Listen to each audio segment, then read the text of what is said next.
So you've gotten a new Nikon Z6 II. What are some of the first things that you should do to set it up? I think that this is an excellent lens. Hello everyone and welcome back to my channel. My name is Emmett and professionally I am a software developer, but in my free time I love landscape photography and making related videos here on YouTube. In today's video I'm going to share the first 3 settings that you should change on your Nikon Z6 II or similar camera. The first setting that you'll want to change is the image quality settings to fit your personal workflow. You can find these settings under Menu, Photo Shooting menu, and then go down to Image Quality and Image Size. The image quality controls whether you're shooting RAW or JPEG and the quality of that JPEG. Which of these you choose is really up to you. Personally, I shoot RAW and JPEG normal. This means that every time I press the shutter, I actually get 2 image files. One is a RAW file that's good for editing, and the other is a JPEG that I'll use for any photos that I don't want to edit for whatever reason.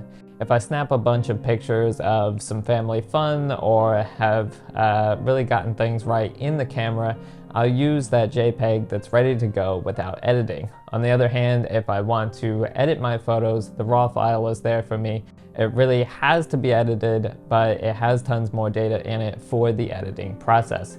Now below that is the image size option, and this is where you can set the actual image size of your JPEG or RAW files in terms of the number of megapixels. My RAW files are set to RAW large, which is the full 24 megapixels, because I want to be able to take full advantage of that.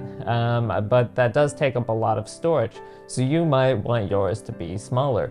For the JPEG files, on the other hand, I have that set to the size of medium, giving me a 13 megapixel photo. Again, those JPEGs are mostly for more casual photos for me, and so that's plenty large enough to share, record memories, or put in my journal without taking up quite as much space. Now, I definitely could save a lot of storage space on my hard drives if I shot only RAW or JPEG, but I'm just really bad at remembering to change that setting, so RAW and JPEG is a good set and forget option for me.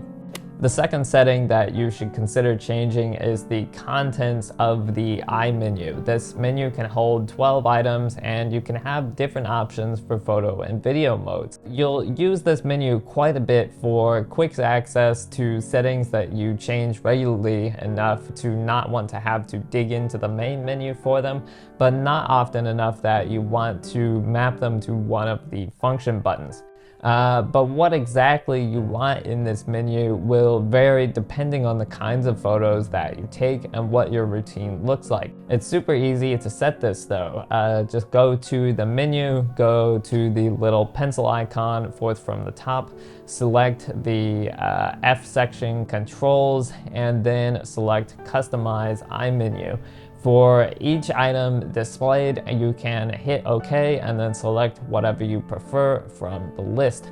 Personally, my settings are for the picture control, image quality, white balance, image area, vibration reduction, AF area mode, silent photography mode, focus shift shooting, metering, auto bracketing, focus peaking, and monitor/viewfinder brightness. A nice hidden feature of this is that the camera will remember what setting you selected last for easy access when you go back to them, so you can lay them out in any order you like and don't need to worry about sorting them by what you might use the most. The third setting that you should consider changing is the selections on the Z6 II's customizable buttons.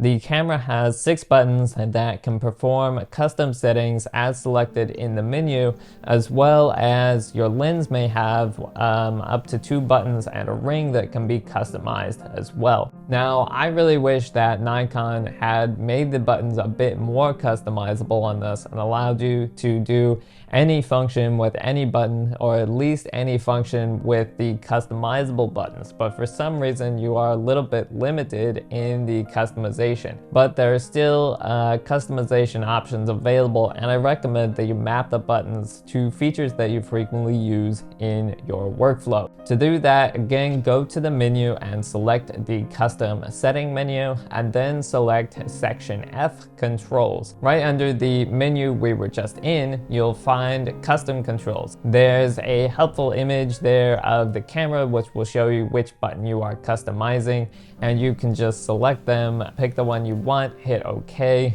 and pick an option from that list. Again, this is something that you should customize in your own way depending on what works for you. But on my camera, I've mapped FN1 to the playback menu because I find the playback button to be hard to reach while I'm shooting.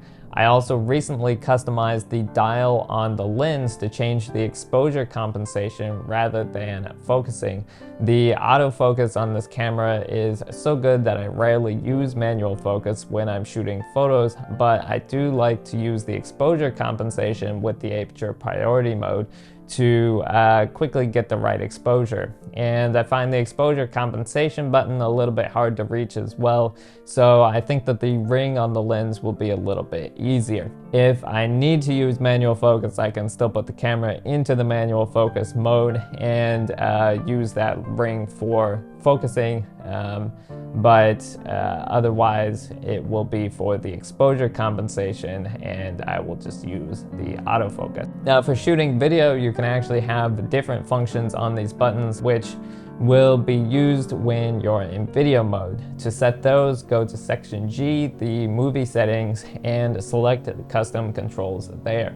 So in video mode, the ring on my lens will still be a focus ring so that I can use manual focus easily while I'm recording. There are tons more settings that I could talk about, but those are really the three main things that you'll want to change right away to get started with your camera.